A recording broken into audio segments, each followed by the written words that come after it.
So guess what? It's election day. Have you It heard? sure Polls is. are open for about 2.5 more hours in Maryland and another hour and a half in Virginia, a little under that. So let's focus on the Commonwealth. Let's do that. The big three races for governor, lieutenant governor, and attorney general could make history and have captured national attention. Yeah, all 100 House of Delegate seats are up for grabs as well, which could change the balance of power in the Commonwealth. Right now, Democrats have a very slim majority. And to help bring some context to how these races could impact the nation, let's bring in Larry Sabato, the director of the Center for Politics at the University of Virginia. It is always tremendous to see you, Larry. You are known for this crystal ball that you have to project some of the outcomes, but there's no way you could have known that the October surprise that we know now is these violent text messages could have really shaken the race and this election as much as it has.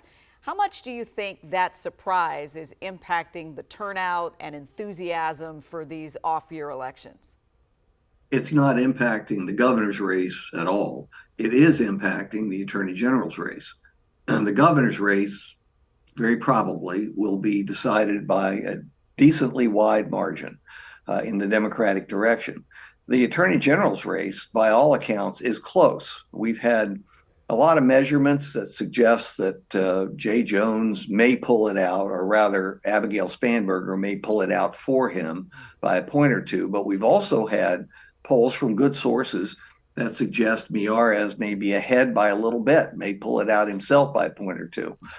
It's the closest of the three. It's the one people will talk about because there's drama in close elections.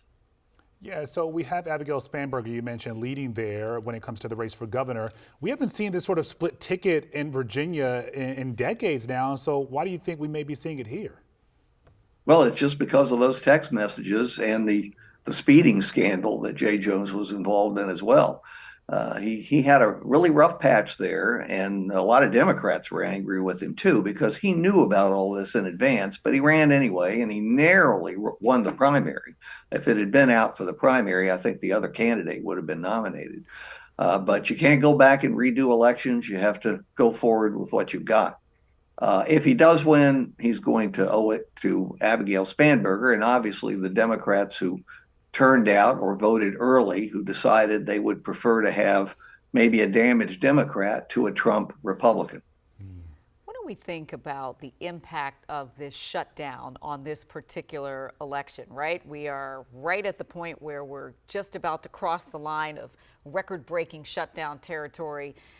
Folks are wondering now whether they're going to get their SNAP benefits. I mean, how much of what's happening all around us is going to play a role in the results tonight?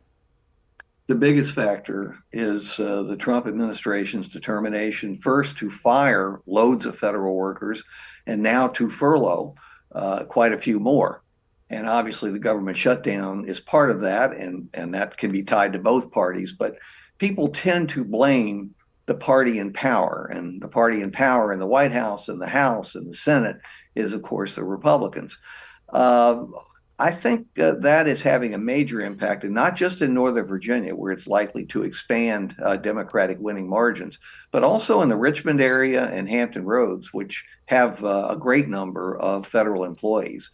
That matters more than anything. I'm sure that the SNAP benefits cutoff has not helped the Republican candidates. Now, Republicans blame Democrats for shutting down the government, but again, most of the blame in the polls that I've seen, public and private, put most of the blame on the Republicans. All right, so how reliable are these polls, Larry, and what should voters keep in mind as these results start to come in later tonight?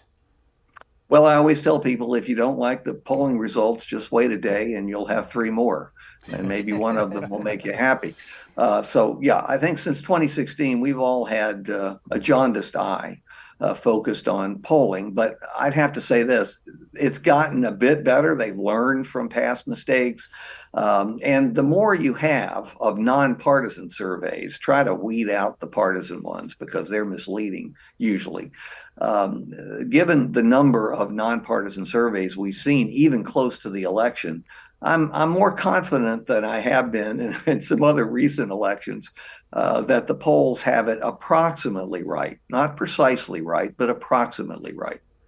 We've seen a lot of national figures campaign here in Virginia. I'm thinking about former President Barack Obama out with Abigail Spanberger.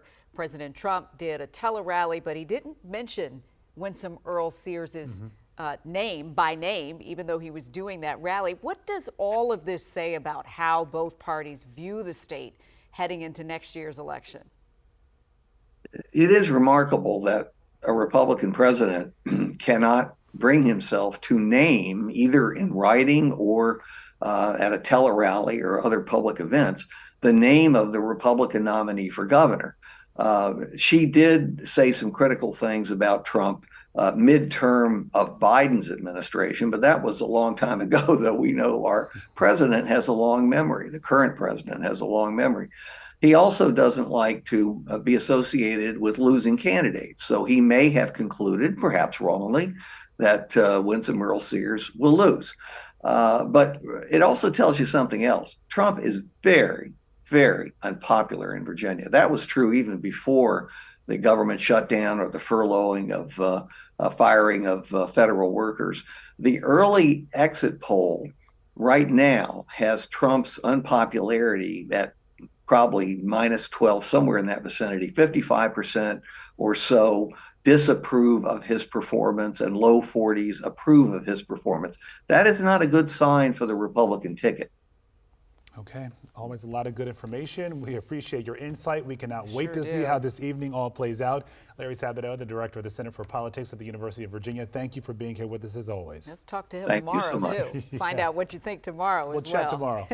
Hey. Thanks, Larry.